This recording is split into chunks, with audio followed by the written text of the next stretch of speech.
答不狂先回复：小孩咳嗽就开抗生素，难道是医师滥用？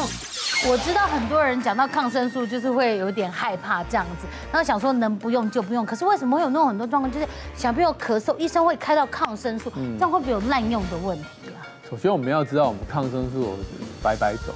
不同的抗生素它对付的细菌是不一样的，所以原则上医生在开抗生素的时候，他脑袋里一定会先想着我要治疗什么病，比如说我认为你是梅浆菌的感染，那么你的咳嗽时间可能已经拖了一段时间很长，然后可能这个我们叫做咳很久，可是人好好，然后这种，那么也许我们会针对梅浆菌会给抗生素治疗。可是有一些它只是一些过敏的咳嗽，比如说它是病毒感染所诱发的气喘，或病毒感染所诱发过敏咳嗽。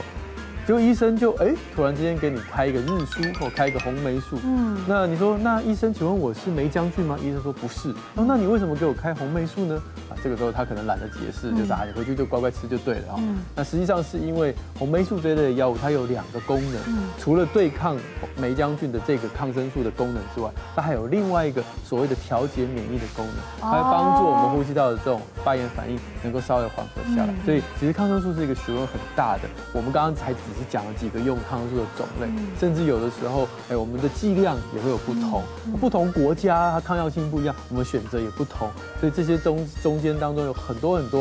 可以跟医生讨论，如果医生有时间，他是可以很详细解释给你听的。哇，学问那么大。